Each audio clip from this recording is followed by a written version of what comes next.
touch on some things that are close to my heart, which is creative workspace, and trying to enable that, the balance between culture, creativity, and the commercial aspects of renting space.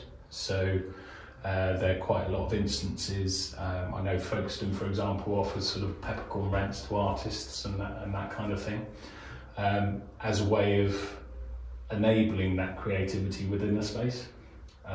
So I think it'd be useful to kind of get your views on whether there's a market for that within what you do, or whether, you know, how you could possibly see that integrating in a way to kind of, well, you can, hopefully you can see the value of creativity and having those creative people around. But like, you know, I'm in a fortunate position of maybe being an architect and being able to rent a space because I've got an income, whereas artists don't necessarily have that immediacy of income. And so the way that I see it is that there should be sort of arts council grants or grants from local government to support local artists in their endeavours to, one, find studios, but also engender this kind of creative workspace. So we've got a space in Andover at the moment in our top floor, which has been used as a fab lab.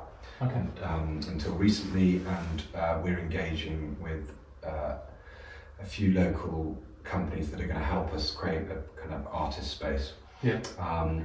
Our space isn't just office, so we do have we've got a photo studio in Andover that we've supported, so that's kind of a joint venture.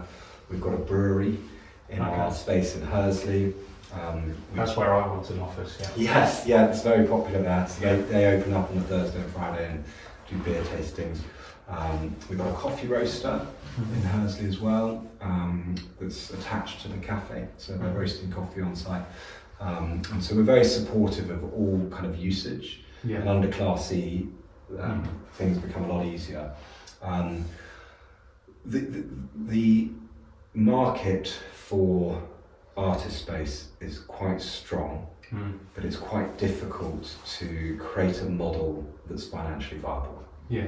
So you do need support.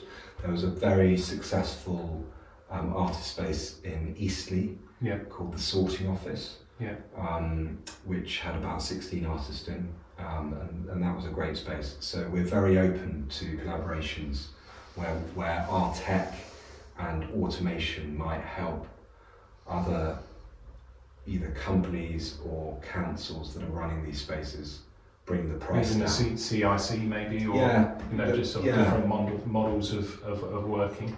Yes, and you know, there's definitely a model. Yeah. We haven't cracked it.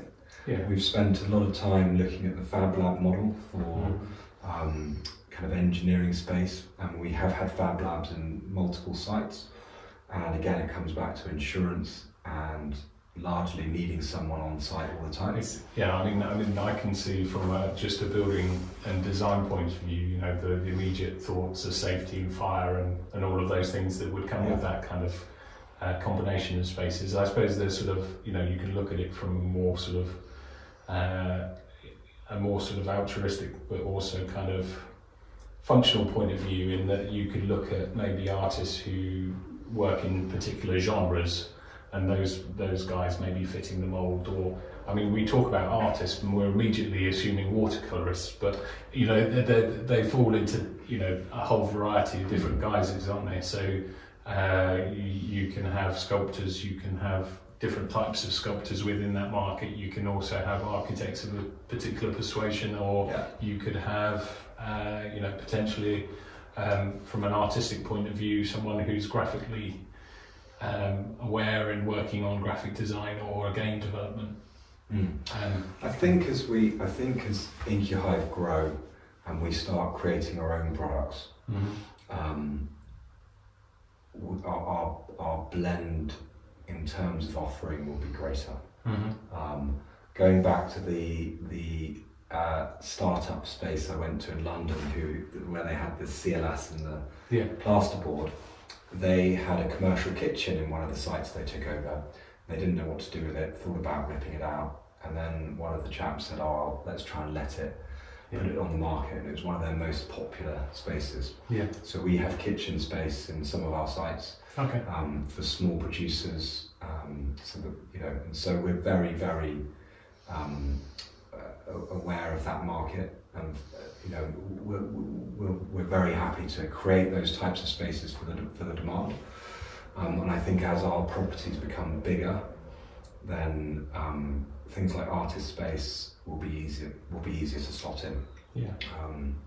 Because it will form a smaller percentage of the mix. I think, you know, that flexible working space, that flexible tenure, that individuality we were talking about before, where everyone's coming in from different workspaces and coming into a space, sort of lends itself to that mix of tenure, because it's almost a better reflection of society as a whole, rather than just being a bunch of accountants, or, you know, a bunch of architects all in the same place. I know I've had enough of them, but it adds that level of kind of togetherness that we talked about before.